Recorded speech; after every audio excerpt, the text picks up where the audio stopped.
2003년도에 전 세계적으로 수천만 부가 팔린 베스트셀러 책이 있습니다. 그 책 이름은 우리가 한 번쯤은 다 들어보았을 법한 아주 유명한 책이지만, 이 책을 쓴 사람의 이름은 우리가 생소할 수도 있다고 생각을 합니다. 그 책을 지은 사람의 이름은 켄 블랜차드라는 사람인데, 이 사람이 이 전 세계적으로 수천만 부나 팔린 책을 지은 사람이라고 합니다. 그 책 제목은 우리가 이미 알고 있을 수도 있지만, 제목을 말하자면 칭찬은 고래도 춤추게 한다라는 아주 유명한 책입니다. 이 책은 전 세계적으로 아주 특별한 주목을 받았습니다.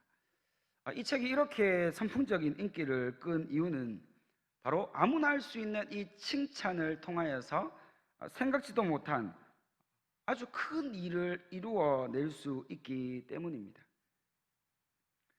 그래서 이 칭찬에 대한 이 책이 어느 정도까지 이제 파급 효과가 있었냐 하면, 바로 이 리더십에 대한 21세기의 리더십, 모든 공동체에 리더가 있다면 그 리더들이 갖춰야 될 덕목으로 지정될 만큼 이 칭찬에 대한 이 파급 효과가 아주 컸다는 것을 알 수가 있습니다. 과거에는 이 리더십을 이야기할 때 어떤 리더십을 이야기했습니까? 나를 따르라 라고 하는 아주 카리스마 있는 그런 리더를 요구했다면, 이제는 더 이상 그 카리스마적인 리더를 요구하기보다 오히려 카리스마도 있어야겠지만 덧붙여서 반드시 있어야 될 덕목으로 바로 이 칭찬에 능한, 칭찬에 아주 탁월한 능력을 가진 그러한 리더십들이 요즘에는 많이 요구되어지고 있다고 합니다.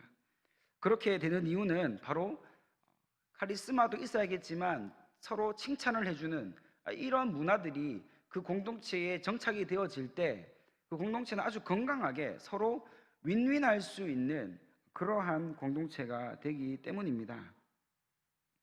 지금까지 살펴본 바로 이 칭찬은 우리가 생각하는 것 이상으로 아주 큰 영향력이 있음을 알 수가 있습니다. 우리 가운데 무엇인가 부족하여서 어떤 것이 잘 되지 않는 그런 부분이 있는 사람이 있다고 친다면, 그 사람에게 가서 당신은 이게 잘못됐고 이런 것이 부족합니다라고 있는 그대로, 사실 그대로 말해준다고 하여도 그 사람이 갑자기 잘해지거나 그것을 개선하려는 그런 의지를 잘 보이지 않게 됩니다. 오히려 그러한 이야기를 들을 때마다 자신도 뭐가 잘못되고 뭐가 안 되는지 아는데 그것을 아픈 데를 또 건드리는 그러한 상황이기 때문에 사람의 변화되는 것을 기대하기가 참 어렵다는 것이죠. 그러나 비록 우리 가운데 못하는 부분이 있습니다. 연약한 부분이 있습니다. 계속해서 말을 해주어도 변화되지 않는 그런 부분이 있습니다. 그래서 이 칭찬을 잘하는 사람들의 특징을 보면 못하는 것을 이야기하는 것이 아니라 그 사람의 장점, 그 사람이 잘하고 있는 것, 비록 못하는 부분이 있지만 잘하는 것들을 극대화시켜서 칭찬을 해주게 되면, 못하는 것을 한 번도 말하지 않았는데 그 못하는 것들이 잘하는 것을 칭찬해 줌으로 인하여서 시너지 효과가 나타나서 덩달아 함께 잘하는 그러한 효과를 가지고 온다는 것을 우리는 이 칭찬을 잘하는 사람들, 그리고 칭찬을 잘 할 줄 아는 그런 사람들을 옆에서 보면 알 수 있게 됩니다. 또 칭찬에 대해서 재미있는 부분이 있는데, 많은 사람들이 누군가에게 칭찬을 받고 싶어 합니다. 또 그렇게 인정을 받고 싶어 합니다. 회사나 교회나 어디든 할 거 없이 칭찬에 목말라 있는 사람들이 참 많다는 거죠. 그런데 대부분의 사람들이 칭찬받기는 그렇게 즐겨하고 원하고 있지만, 본인이 다른 사람들을 칭찬하는 그 방법을 잘 모르는 사람들도 굉장히 많이 있다는 거죠. 그것은 무엇을 의미합니까? 칭찬받는 데는 굉장히 익숙하고 항상 그러한 마음에 갈급함이 있지만, 정작 다른 사람을 인정해주고 다른 사람을 칭찬해주는 그러한 일에는 인색한, 그리고 어떻게 이것을 잘 할 수 있을지에 대한 그 방법에 대해서 잘 모르는 경우가 많이 있다는 것이죠. 우리가 칭찬을 잘 하여야 다른 사람을 잘 세워주게 되면 그러한 모습을 통해서 다른 사람들도 나에게 칭찬을 자연스럽게 짜내어서 하지 않고 우리가 하고 있는 그 잘하는 일을 가지고 합당하게 칭찬을 받을 수 있게 되어지는 그러한 칭찬에 대해서 우리가 살펴볼 수가 있다는 것입니다. 이것은 무엇을 뜻합니까? 우리가 다른 사람들에게 인정받기 위해서, 칭찬받기 위해서 일을 하고 칭찬받기 위해서 어떠한 삶을 살아가는 것이 아니라 우리가 마땅히 해야 할 그 잘하는 일, 다른 사람을 세워주고 다른 사람들을 칭찬하는 이런 일들이 우리 가운데 너무나 자연스럽게 일어나게 된다면 내가 원하지 않아도 주위에 있는 사람들이, 나를 아는 사람들이 덩달아서 저 사람은 저런 것을 잘해, 저 사람은 참 우리가 본받을 만하다 라고 하는 그러한 기분 좋은 칭찬을 들을 수가 있다는 것입니다.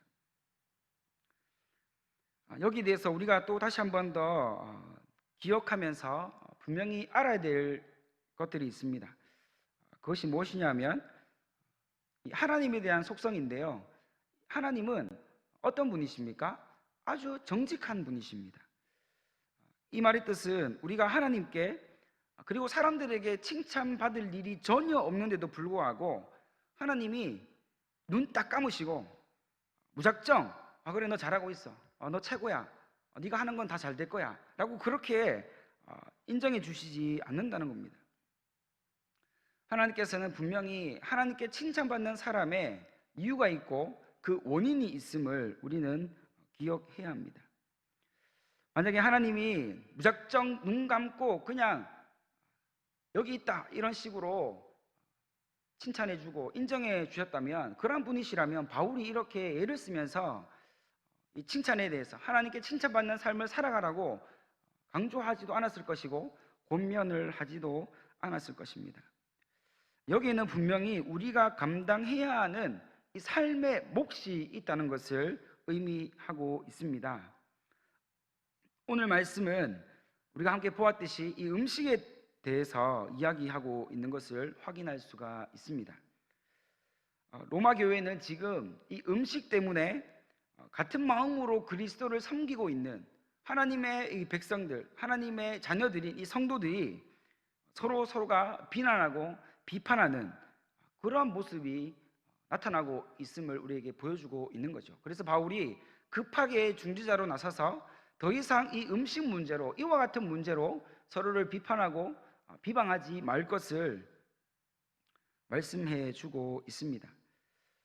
우리가 앞에 1절부터 오늘 말씀을 보았으면 쭉 연결해서 함께 나누면 좋겠는데 시간이 없는 관계로 짧게 이야기 드리면 이 14장 1절에서 3절까지는 이 13절부터 다루고 있는 이 음식의 문제에 대한 그 제일 처음에 그 현상이 나타났던 그 로마 교회의 모습을 이야기해 주고 있습니다. 이 음식이 뭐 그리 대수냐라고 우리가 그렇게 생각을 할 수도 있지만 당시의 로마 교회의 그런 형편을 알고 상황을 알면 그렇게 쉽게 이야기할 수 있는 게 아니었다는 것이죠. 로마 교회 안에는 이 음식으로 인하여서 고기를 먹는 사람도 있고 그리고 포도주를 마시지 않는 그런 사람도 있었습니다. 이러한 사람들은 여전히 구약의 율법의 조항에 따라 자신의 신앙을 지키고 있던 그런 사람들이었다는 것이죠.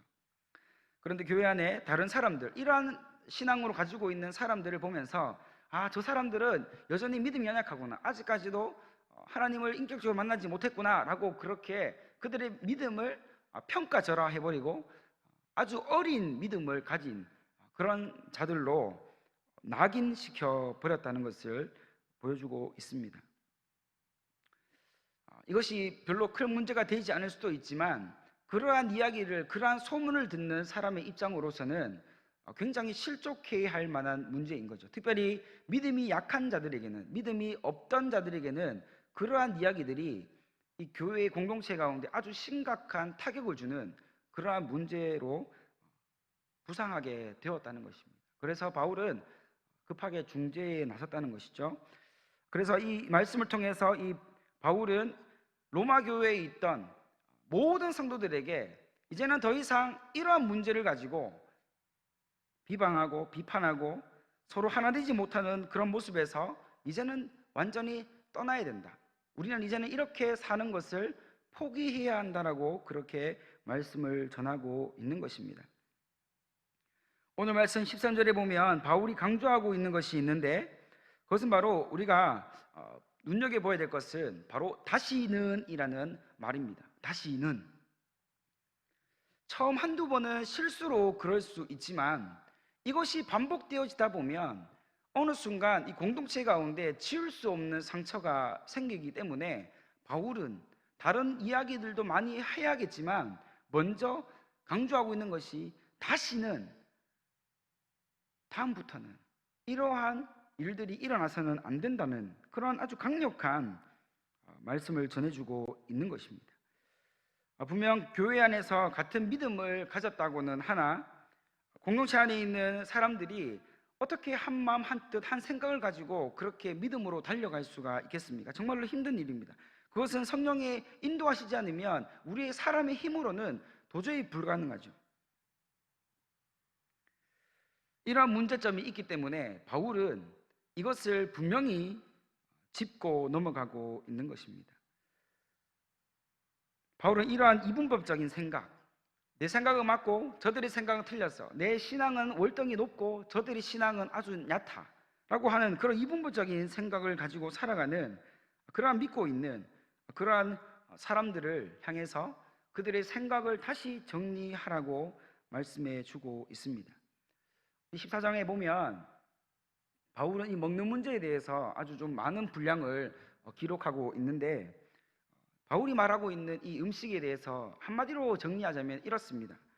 고기를 먹는 자들도 주를 위해서 먹고 또 먹지 않는 자들도 주를 위해서 먹지 않으니 우리가 서로 틀리지 않고 주를 섬기는 일에 있어서 우리가 다만 방법만 다를 뿐이고 여전히 한마음 한믿음으로 주를 섬겨야 한다라고 하는 이 간단 명료한 이 메시지를 주고 있는 것이죠. 그런데 교회 안에 보면 지금도 이러한 음식의 문제는 아니지만 각자의 의견이 다르고 각자의 주장이 다르다고 하여서 이것이 마치 틀린 것처럼 한쪽으로 몰아세우고 그렇게 힘들게 하는 일들이 지금도 일어나고 있다는 이 사실을 우리는 잊지 않아야 합니다. 우리 교회는 그렇지 않지만, 우리 교회는 다행히 그러한 모습이 보이지 않지만 오늘 이 땅에 살아가고 있는 많은 교회들, 특별히 성도들 가운데 이러한 모습들을 여전히 놓지 못하고 복음보다 그것을 더 앞세우고 있는 그러한 모습으로 살아가고 있는 안타까운 모습들이 우리 주위에 얼마나 많이 있습니까? 이것을 바울은 말하면서 앞으로 절대로 이 로마 교회 안에서는, 우리 이 교회 안에서는 절대로 이러한 일이 반복돼서는 안 된다는 이러한 강력한 메시지를 주고 있는 것입니다. 계속해서 말씀을 보다 보면 바울은 거기서 끝나지 않고 이것을 어떻게 현실적으로 해결해 나갈 수 있는지에 대해서 구체적으로 그 방안에 대해서 말씀해 주고 있는데, 그가 말하기를 이렇게 말합니다. 공동체 가운데 다시는 이러한 잘못들이 반복되지 않도록 성도들 앞에서 서로가 서로에게 걸림이 된다고 생각하는 것들, 저 사람이 이것을 보면 실족하겠지, 저 사람이 이것을 보면, 나의 이 행함을 보면, 나의 이 말을 듣고서는 마음이 좋지 않겠지라고 하는 그런 생각이 들거들랑 그것을 빨리 사전에 제거하여서 서로가 서로에게 시험이 드는 일이 없도록 지혜롭게 해야 한다고 그렇게 바울은 이야기해주고 있습니다. 이것을 보면 공동체가 하나님의 은혜로 정말 잘 유지될 수 있는 방법은 바로 이렇게 서로의 다름의 문제를 지혜롭게 하나님의 뜻 안에서 잘 극복해 나가고 이겨나가는 것이 참 중요하다는 것을 보여주고 있습니다. 지금 음식으로 일어난 로마 교회 안에서의 문제는 결국 어떤 문제입니까? 각자 믿음의 분량에 대한 문제인 것이죠. 믿음이 없는 것이 아니라 믿음이 약하고 믿음이 좀 더 좋은 이 정도의 차이이지, 이것이 하나님을 섬기는 그 근본적인 문제에 있어서는 그리 다르지 않다는 것을 강조하고 있는 것입니다. 우리가 기억해야 될 것은요, 하나님이 주인 되시는 이 하나님의 교회 안에서는 그 누구도 실족해서는 안 된다는 겁니다. 그 누구도 하나님의 교회 안에서는 외로운 사람이 있어서는 안 된다는 거죠. 소외당하는 사람이 있어서는 안 된다는 것을 말씀해 주고 있습니다. 오늘 말씀에 따르면 아무리 자신이 이 음식에 대한 꺼리낌이 없어서 모든 것을 하나님이 주시는 것임을 믿고 감사하며 나는 그것을 먹을 수 있다고 하여도 아직 그러한 믿음에 다가오지 못한 약한 자들이 못 볼 때에 실족하게 된다고 한다면 우리가 정말로 주의해야 할 필요가 있다는 것을 말씀하고 있습니다. 같은 음식 문제로 이 고린도전서 8장 13절에서는 이렇게 이야기하고 있습니다.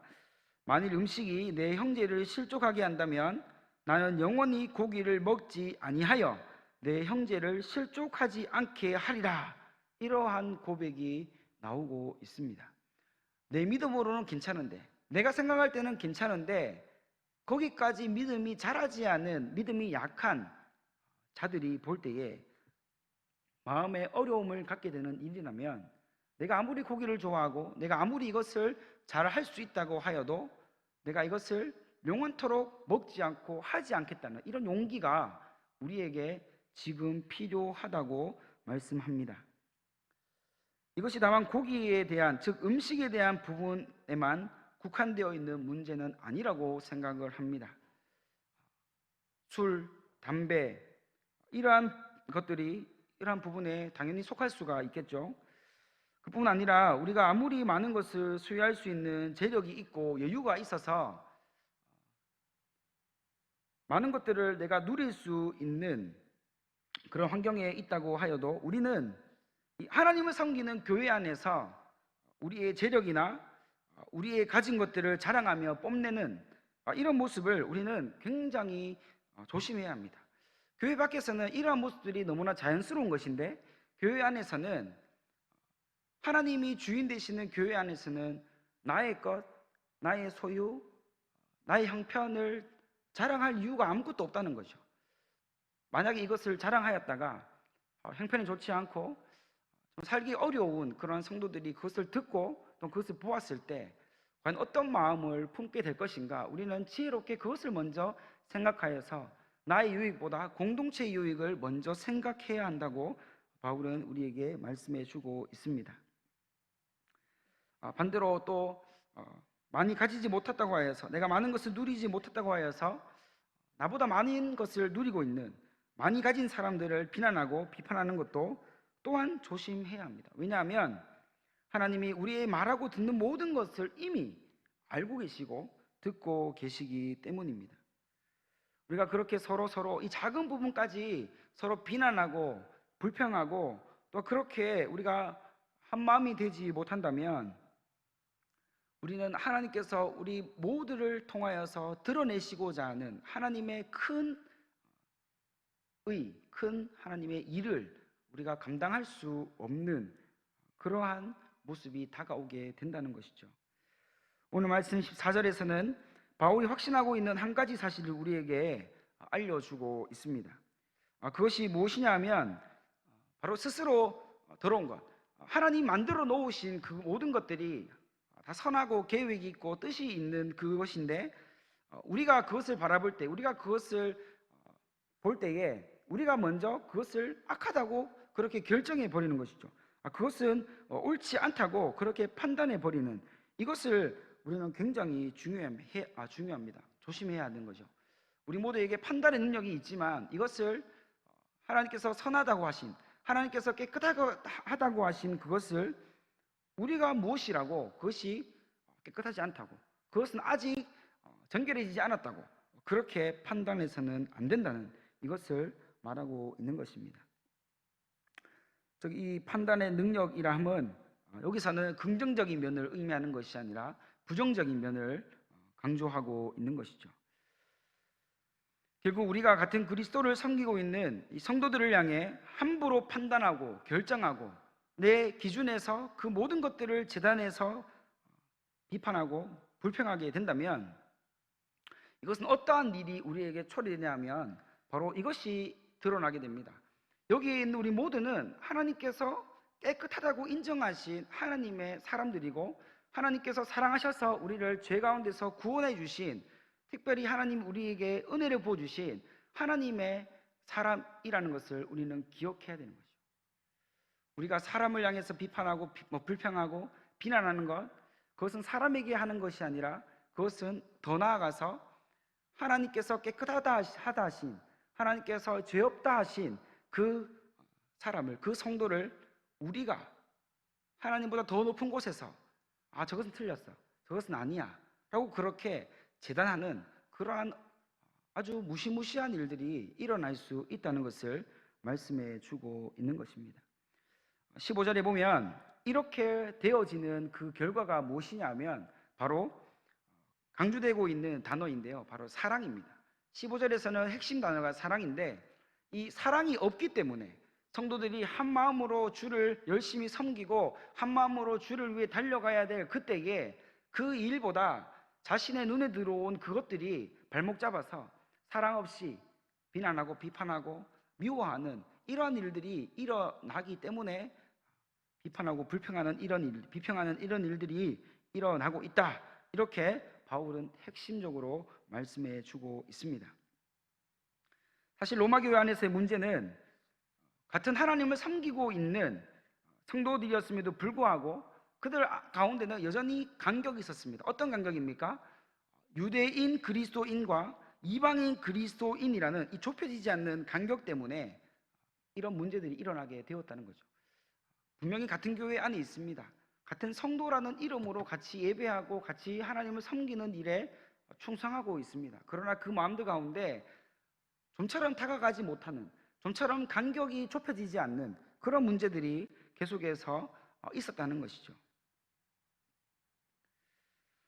한마디로 말하면 교회 안에서 하나님의 사랑이 충만히 부어져서 모든 죄인들이 제사함을 받고 구원의 길을 우리가 걷게 되었지만, 정작 구원을 받은, 하나님의 사랑을 받은 성도들이 아이러니하게도 서로를 사랑하지 못하게 되는 이러한 일들이 교회 안에서 지금 일어나게 되었다는 것입니다. 베드로전서 4장 8절에서는 그리스도의 사랑의 모습을 아주 특별하면서도 강력하게 선포하고 있습니다. 유명한 말씀인데요, 무엇보다도 뜨겁게 서로 사랑할지니 사랑은 허다한 죄를 덮느니라. 아멘.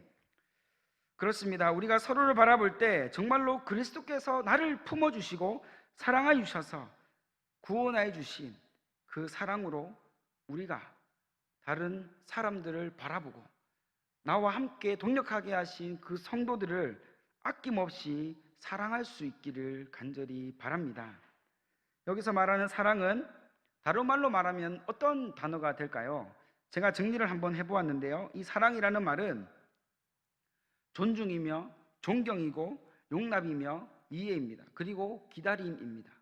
이러한 사랑이 우리 성도들 안에 충만하게 성령 안에서 이미 소유되어져 있어야 될 상태라는 이 사실을 우리는 놓치지 않기를 바랍니다. 우리는 단 하나의 목적을 위해 살아가는 사람들입니다.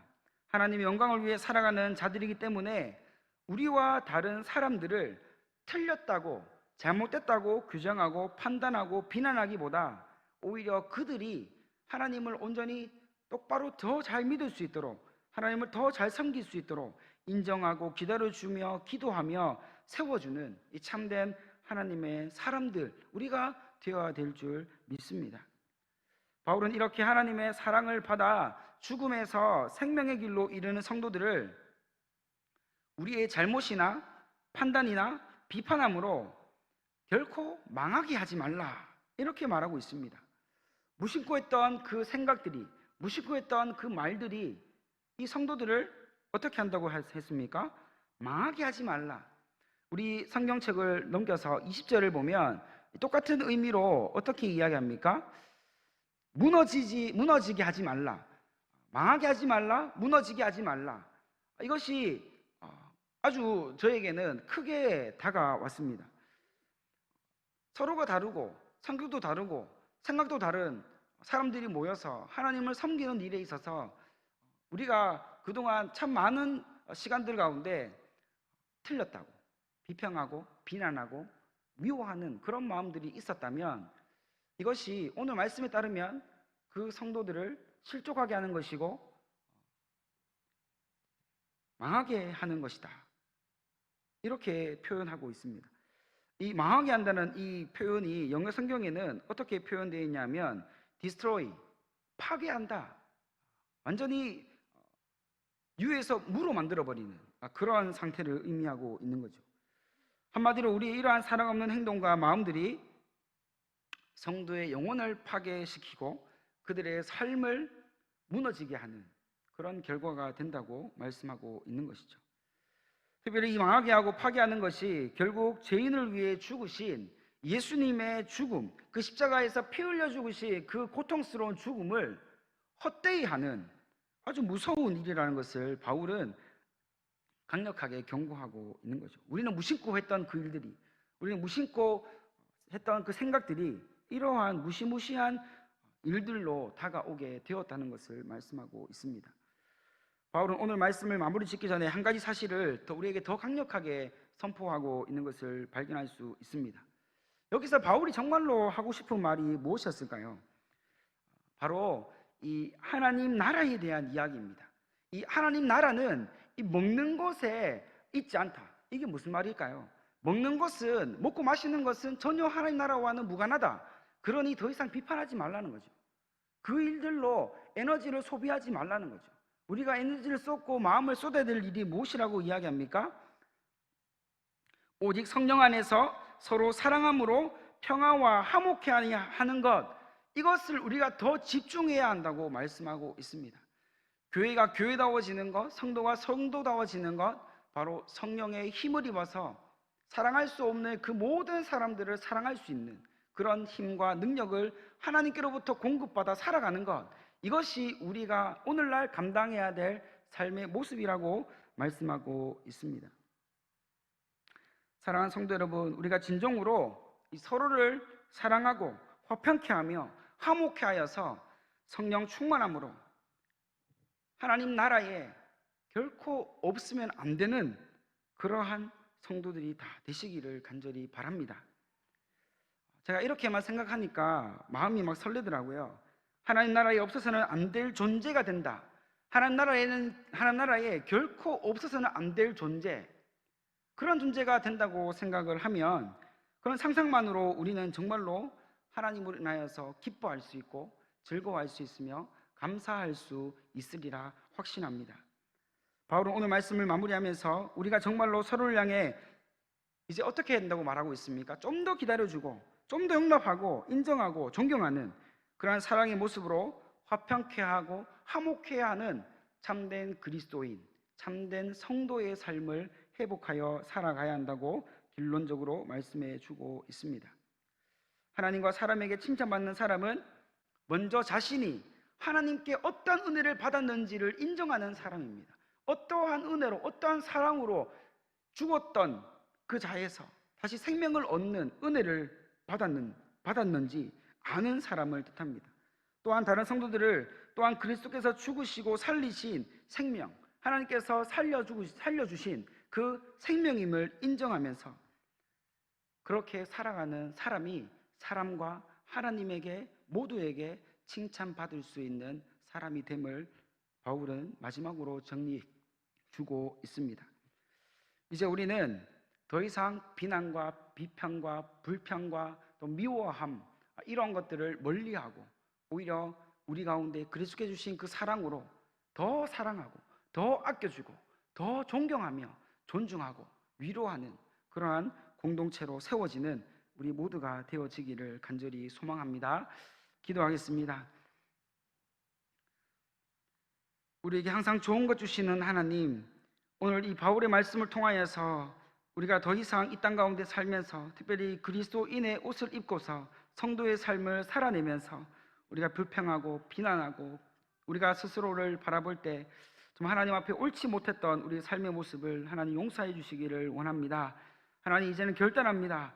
주님께서 우리를 사랑하여 주신 것처럼, 하나님이 우리에게 은혜를 부어주신 것처럼 우리에게 붙여주신, 우리에게 남겨주신 이 동력자들 특별히 성도들을 더욱더 사랑하고 화평과 화목을 이루어 성령 안에서 더욱더 하나 되어지는 그런 힘 있는 우리 모두가 되어지도록 성령 하나님 도와주시고 인도하여 주옵소서.